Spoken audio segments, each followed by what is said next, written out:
દરવાજા ખુલ્લા રહી જાય, લાઈટ ચાલુ રહી જાય અને ઊંઘી જતો, ઊંઘ આવી શકે. ઘણાને ઊંઘની પણ મને ઊંઘ આવી શકે. અને બાજુવાળા જોવે લાઈટ ચાલુ છે, દરવાજા આવે, મને જગાડે નહીં.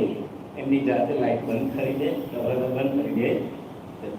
આટલો સહયોગ કોણ આપે? બલિહારી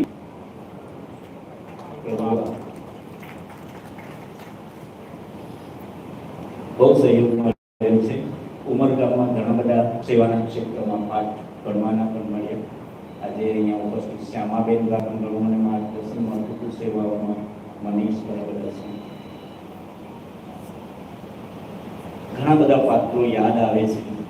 સમય સંકોચને કારણે અહીંયા બધું વિસ્તારથી નથી કહેતો, પરંતુ એક સિદ્ધાંત, કારણ કે સ્વાભાવિક જ્યારે નોકરીએ લાગીએ ત્યારે આપણે એમ થાય કે વતનમાં આપણે ટ્રાન્સફર કરાવી લઈએ.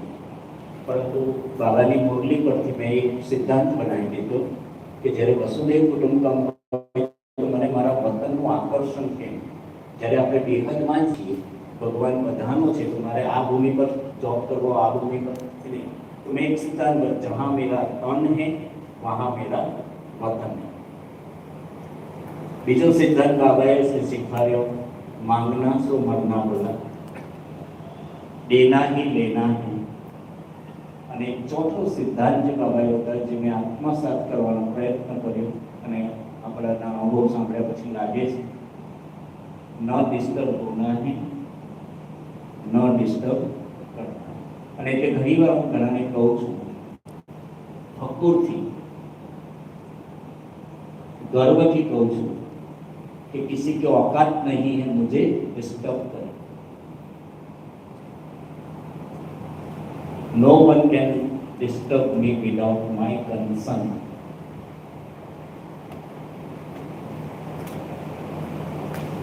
આધ્યાત્મિકતાના આ સિદ્ધાંતોએ જીવનને ન ફક્ત પુષ્પ સમાન બનાવે છે, પરંતુ પુષ્પમાં સુગંધ ભરી છે.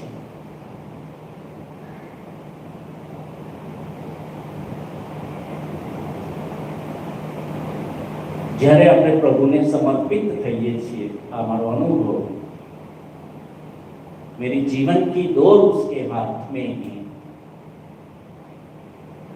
वो कल्याणकारी है. जो सर्व का कल्याण करता है वो मेरा बाप है. भगवान સાથે બાપનો સંબંધ જોડ્યો, ટીચરનો સંબંધ અને સદગુરુનો સંબંધ. જેનો બાપ કલ્યાણકારી હોય એનું અકલ્યાણ તો થવાનું જ નથી. અને એટલે નિશ્ચિત बाप मेरा कल्याणकारी है, मेरा अकल्याण हो नहीं सकता. ये जो सिद्धांत है वो स्मृति पटल पर लाते लाते कर्म में अपनाते हुए जीवन को हमने सरल बनाया. उसके हाथ में जीवन की डोर है. तो भगवान के ये महावाक्य है कि तेरे सोचने का काम भी मैं करूं. અને એટલે મારા માટે મારે શું કરવું છે એ પણ વિચારતો નથી, એ પણ ઈશ્વરીય ટચિંગ મુરલી દ્વારા કેવી રીતે મળે છે. એક પ્રસંગ, અને એ પ્રસંગમાં હું એક સદગત બીકે ભટ્ટ સાહેબ, જે ટીડીઓ હતા અને એમના ક્વાર્ટર્સમાં રહેતા હતા, એમને હું યાદ કરું છું. ચેતનાબેને જેમ કીધું તેમ તે વખતે સાધન નહોતું, સેવા કરતા હતા, બસમાં જતો હતો, ચાલતો જતો હતો, સાયકલ પણ નહોતી. તો અમારા ટીડીઓ સાહેબને ક્વાર્ટર્સમાં મને જુએ સેવા કરતા, અને ઓફિસનું કામ પણ પાછું બધું સમયસર કશું પેન્ડિંગ લઈને દોડ, તો કે એની પાસે સ્કૂટર હોવું જોઈએ. અને ટીડીઓ સાહેબે બીજા એન્જિનિયરને કીધું કે કાલે સાંજે બીસી પટેલને સ્કૂટર આપી દો. અને ત્યારે મારી પાસે મને સ્કૂટર ચલાવતા પણ નહોતું આવતું. એ પહેલાં ઘણી લાંબી વાત છે, વાત એને વિસ્તારથી કરતો તો કહેવાનો ભાવાર્થ મારો છે કે નિસ્વાર્થ ભાવે આપણે જ્યારે સેવા કરીએ છીએ ત્યારે સાધનો અને પ્રકૃતિ પણ આપણા સહયોગી બને છે. અને એવા ક્ષણે ક્ષણે અને પલે પલે અનુભવ કર્યા છે. આ ઈશ્વરીય અને રાજયોગ જીવનમાં મેં કીધું કે અનેકનો સહયોગ છે.